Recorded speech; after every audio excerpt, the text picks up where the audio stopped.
you. Okay, so carry forward requests. We talked a little bit about, in the past about UO1s, P30s, these awards that they have to end every single year. They have to completely spend out and then start again fresh. Sometimes you can't spend it out. Sometimes there's nothing allowable, reasonable, or consistent to spend it on. In those cases, we need to carry it forward into a new budget period. To do that, you have to submit a formal request to the sponsor. So to prepare this, you work with the PI to provide a budget justification and a cover letter. You submit the central office request in SARA with these documents attached, and then you finalize it with your research process manager at RMG, who's the one who's going to submit it to the sponsor. So I want to show you, I've got a summary here about carry forward requests, when you need them, and it also, considerations for when you want to initiate it. And then what is our role? We work with the PI to prepare the cover letter, the grant number, amount of funds, the explanation, the plan for expenditure. And then this is what the research process manager does. Like, we send all that over, and then the RPM kind of takes it from there, puts everything that's needed in the system, sends it to the sponsor. I want to show you, I've got a carry forward request template. I have used this a couple times in the past few months. This works great. I just modified, I go to the notice of award and I grab the name of the sponsor. If it's a foundation sponsor, usually it's on the notice of award. You'll see whoever signed, or the contract, you'll see the name of the person who signed it. You just direct it to that person. You include a statement specifying what is the amount you're requesting, the budget years that are impacted, and why the funds are needed. So this is for blank number of costs that will support blank, what the funds will be used for.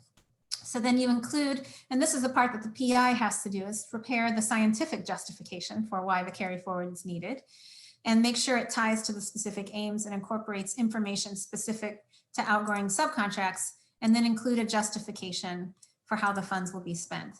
And so then if it's NIH, RPM will prepare all of these budget forms to go along with it, as long as you've attached an Excel. It's signed by the PI and the RPM. So you can use this, it works great. And that's a very high level discussion of how you do a carry forward request, but there is more information in the box. Okay, I want to show you a little bit about quarterly ECERT. It is actually a federal compliance requirement. If we get to the deadline of ECERT and not all PTAs are certified, we are out of compliance with the federal government. So RMG takes this very seriously. As I noted down here, RMG's goal is 100% on-time certification every quarter. So how does it work? We've got 1 month for the research administrators to go into ECERT and mark the PTAs for which they are task managers as reviewed. And then the PIs have 1 month to certify their PTAs. And usually what we recommend is you've got your monthly financial summary ready. You are marking as a research administrator, and you're also reaching out as soon as you get that email from Marilyn Hasty, you're reaching out to your PI and saying, can I get on your calendar? Let's talk about your accounts. Let's get on the calendar so that when you get the ECERT notification, we can discuss any questions you have. We can talk about anything, any actions we need to take. We want to have that PI meeting at minimum at ECERT. This is a great reminder to make sure you're getting together with your faculty at least once per quarter. So we're currently in the review period now through February 18th, and then the PI ECERT's coming up on the 19th. So I'm going to show you a few things that I think are elements of a successful ECERT. I was actually part of a School of Medicine-wide lean team that worked on this last year. We were trying to get from 95% average ECERT to 100% on-time ECERT. And we bumped it up a few percentage points, but we still had, we're still going to have those PIs that for whatever reason, they are reluctant or just not paying attention, or we used to have them traveling. They don't do that as much as they used to, but we keep working towards 100%. So what are the elements? It is consistent communication with your PI. If your PI feels like you're on top of it, you're answering their questions, you're implementing their suggestions, then they feel really confident going out and clicking spreadsheet. We just talked about all the tools and all the reasons that you go in monthly to keep up with this. Ensure that only the essential PTAs are set up at the beginning of the award. We talked about this in the last session. The right number of clicks, not too many, not too few. Providing the administrative staff details to initiate allowable and accurate transactions. So a lot of the administrative staff are putting travel requests through, they're clearing P cards, they're initiating requisitions. And the more information we can empower them with what's allowable in the award, who's working on it, how much available balance it has, the more they are able to support making sure that everything is allowable as well. And I'll show you a little bit more about some tools for that in a minute. And then understanding the automated features of the eCert system. So I want to show you, we had created as a part of this lean team, this best practices document. I encourage you to take a look at it. It's got 6 recommendations. And I'm not going to go over each one of these in detail because we've already done a lot of that in the class. So award setup, essential tasks, no more, no less. We talked about that. Budget forecast spreadsheet and the importance of that. We've talked about that in this class. This is what I was talking about with the admin cheat sheet. And this is to give the admins more information. So our friends over in bioengineering actually created this, this presentation around how they developed this tool to help give the admins the information they needed to do a good job. The biggest question asked between finance and admin, where can I put this expense? So the cheat sheet is giving the info about what's the appropriate use for the PTA, information about what's active, information about the balance of account, and then the effort allocations, which is what you use to spend for travel and supplies, and then asks questions about financial matters. So you can actually go down through here. They actually have a link to their template here. So you can actually go in here and just click on this. It's a Google Doc. It's public. They made it publicly available, and it just has each of the tabs in here, like copy your forecast summary, copy your aims, your supply allocation, and your personnel in there. So really useful tool. Definitely recommend that as something, especially if you've got more, admins who are regularly placing orders on sponsored projects.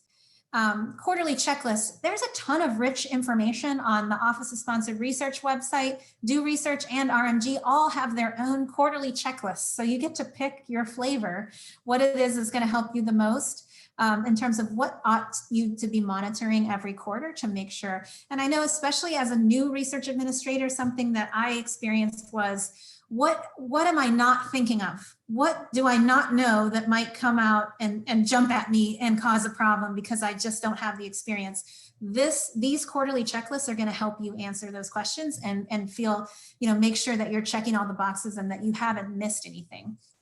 So a lot of information there. Meetings and communication with investigators.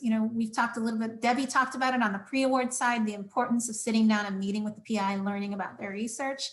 And then, on the post-award side, we're suggesting quarterly unless if it's really complex or the PI has a lot going on, you may want to move it up to monthly.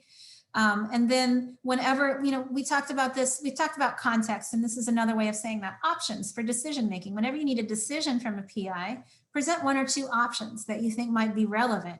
And that'll get the PI to thinking about, where do I want to put this postdoc? Or, I could put him here or here. Maybe I want to do both. Maybe their answer is a third option that you have not considered, but give them some options. And then brevity, I think we all know this too. Don't write a book to your PI. The longer it is, the more they're going to struggle to get through the whole thing. You can imagine how many emails they have. We even have an example of just like, hey, please review the below questions. And if you have time this week to meet, let me know.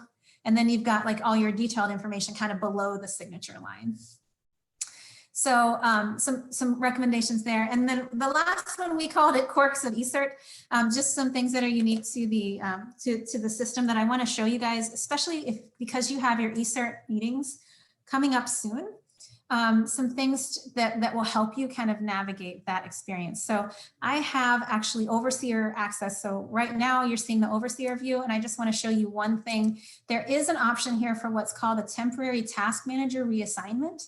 And what that means is I can temporarily, as an overseer, I can temporarily reassign somebody.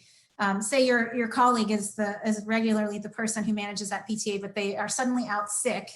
We can reassign. Now, the thing about this is we don't want to do this too often, because once you say you've been reassigned, you go in there and approve it, it disappears for you again, because it's the task manager who has access to that PTA. So this is really just kind of like a last ditch. We're in the last 2 days before it goes over to the PIs. We have to get it marked reviewed. We can do the temporary assignment. Otherwise, if you need to change, you need to go through Oracle, and that's through your DFA or your division manager. Go into Oracle and reassign the task manager. And what I want to let you know about that is, the system, Oracle takes 1 day to refresh. So if you get the task manager assignment today, tomorrow it'll show up in Oracle. It will not show an eCert for 1 more day. So you need to wait 2 days for that a reassignment to come through. So if you don't see it on Thursday, don't panic. Don't contact RMG, just wait until Friday, and then you'll see it in there, and then you'll have the access. So another thing I want to show you guys, to go back to home, one thing that PIs will ask a lot is, well, wait a minute. So say next month, it's February, you're meeting with your PI, and the PI says, wait a minute, we did LDAs in January. Why are they not showing here? Well, that's because the period that we're reviewing is October through December. So it's just the expenses that were incurred October through December close. But you can show them by changing periods. You see here, I can go quarter to date. If I click that button, it says you're now viewing data for January to March 2021. Say they said, wait a minute, what happened last September? I can click here and I've got July through September of 2020. So go to change period and you'll be able to show them, yes, those LDAs that you requested, they're there. You just won't see them until the next eCert period because there's always a bit of a delay. All right, so I'm gonna actually switch view to my task manager view so I can get into one of these PTAs and kind of show you what's going on with some of these other features. So I've picked one here that doesn't have any salary charges on it, so that for confidentiality reasons, this is actually a supplement that had to be stopped because of COVID. So what you see is we've pulled expenses off that we had to stop work and we were not able to continue. So one thing I want to show you is there's an automated iJournals feature. I don't know if you realize this, that over here on the left margin, there's a search and adjust button. If you click on this, you see all the expenses for this PTA. Any of these expenses that you wanted to move, say your PI said this software license should go somewhere else. I can check this button and then I can check, sorry, I'm moving my PTA adjust by line. And then I can add the PTA that I want it to go to. And I can type it in, project task award, and save. I'm not going to do that because I don't actually want to move this one. But the reason I'm telling you this is going to save an iJournal in the iJournal system for you. And it's already going to have pre-populated this PTA, so you won't make a typo in that, the expenditure type, the transaction type, the amount, everything's auto-populated in. So you can save your new PTA, you save it, and then you get out of eCert, go to iJournal, and then you pull it up. It's already there. You type in your justification and you send it off. RMG said a lot of times there's typos on these expenditure types. And so they actually worked with Do Research to add this feature to automate this so that we can eliminate that data entry error and get the right thing going. So this is a really neat feature. Definitely use it if your PI is requesting it.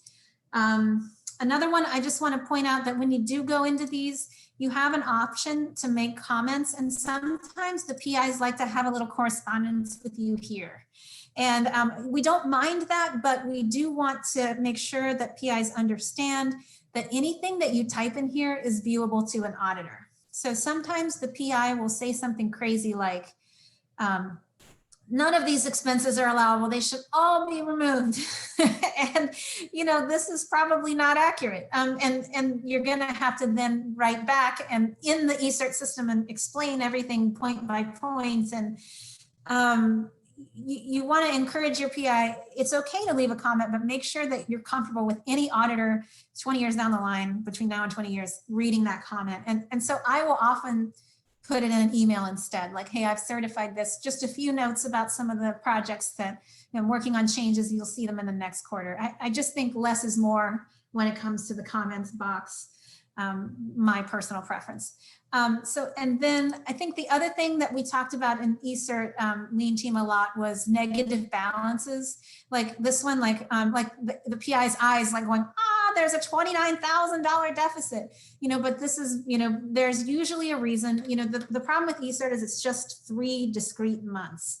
And so say that you had another funding increment coming in, but didn't come in until January. Well, so now it looks fine, but for that discrete period of October through December, it looks terrible. So, you know, I guess I would just say, run your eye across these accounts and be prepared to explain to your PI. You know, the reason for this is you've got postdoc A who's committed, but you know postdoc A is ending in 3 months, but the system has postdoc A committed for 36 months. That's why you're seeing a negative balance. Or we're getting a new funding increment in January, and that's why you're seeing it. So just be aware that they may kind of like look a little bit scared when they see red ink on this page.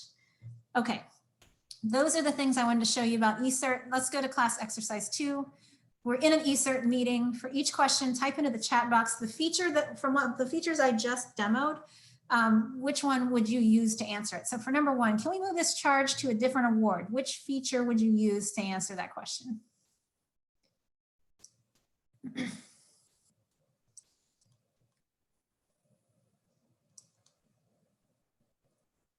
Second one, where is the LDA we processed last week? You can actually you can do them all at once if you want to answer them all at once, that's also fine. Where's the LDA we processed last week? Number 3, will the invoice from the subsite appear next eCert period? And the fourth one, I thought there were no indirect costs allowed on this award. Are these charges correct? They probably are not. So how would you, what features would you use to answer these questions?